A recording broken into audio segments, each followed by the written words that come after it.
if my child is going to kill herself, if I don't affirm her, I'm going to do whatever I have to save my child's life. Parents are not making these decisions for their children because they just think it's a good idea, and I don't think that it's right to target parents as child abusers for doing something that they were advised to do by medical professionals.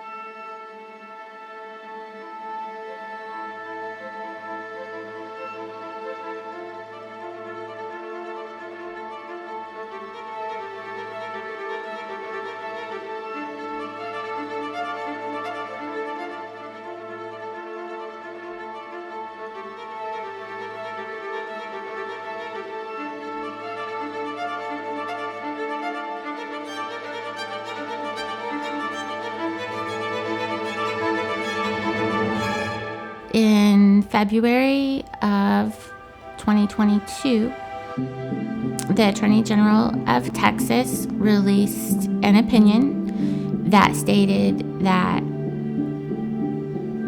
medical transition of children met the definition of child abuse within the state of Texas.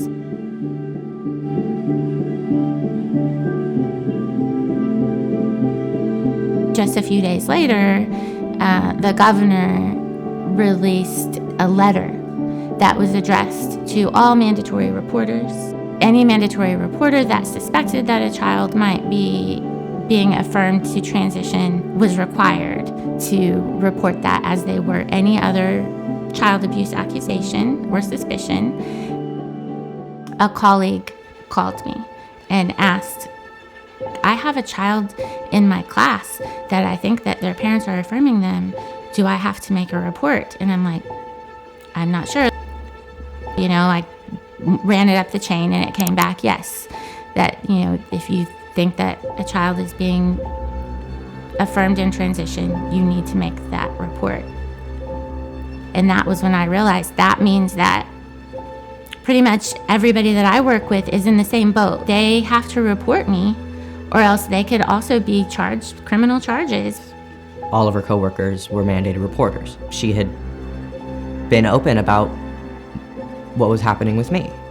She gave talks at teacher conferences about how to support trans kids.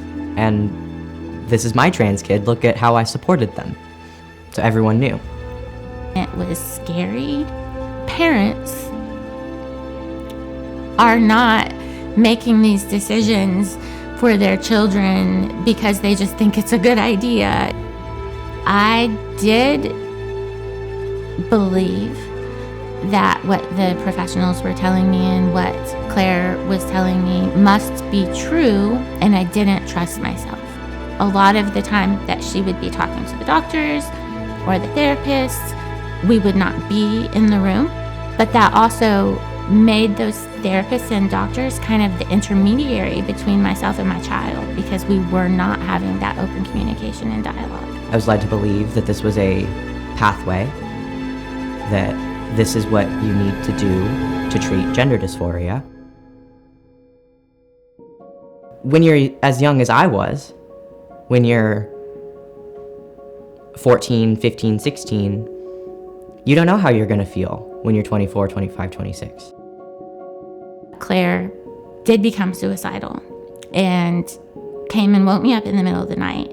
And I stayed by her side nonstop for about 48 hours trying to find some place to take her to get help. And every place that I called, one of my questions was, if I bring my child in and you believe that they are being affirmed to be transgender, will you have to make a CPS report? And all of them said yes.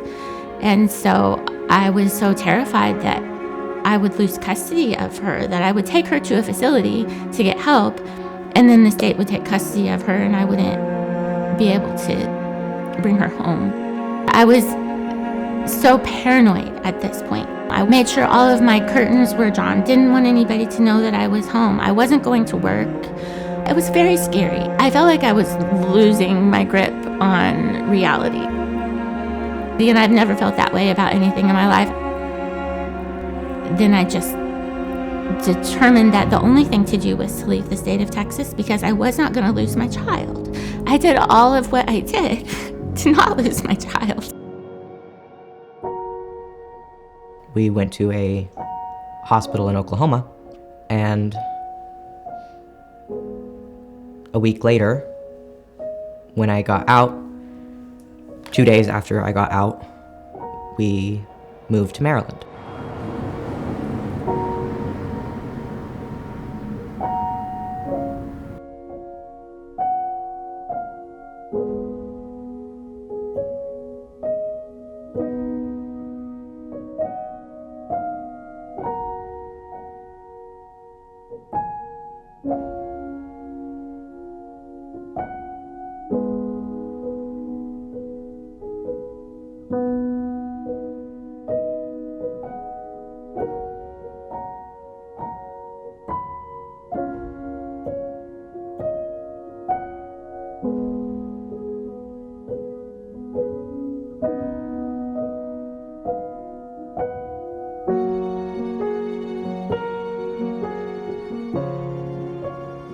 What I have learned since Claire has opened up to me about what really happened in her journey, that a lot of the things that Claire was telling me to convince me that she was transgender and that medical transition was necessary for her happiness were things that she was coached to tell me by other people.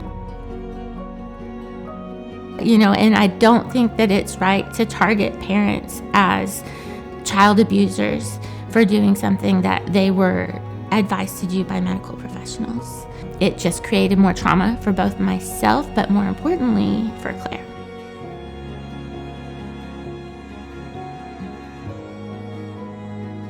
Seeing Claire take the initiative to find support from other detransitioners and find organizations where she can share her story does make me very proud of her. To see her taking control of her own life and not allowing other people to dictate to her who she is or what she is.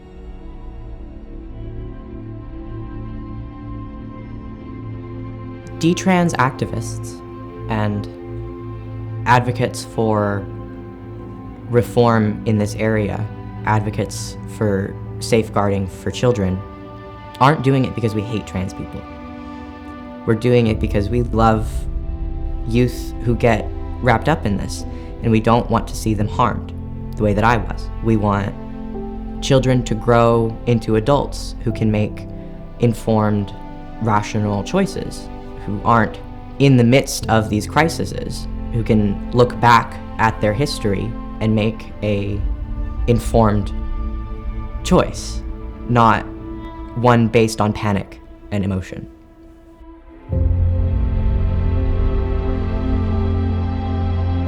She wanted to transition and believed that she was trans, but the things that she was saying to convince us that she was trans were not true. So I think it's really important as parents to recognize the vulnerability and how impressionable youth can be.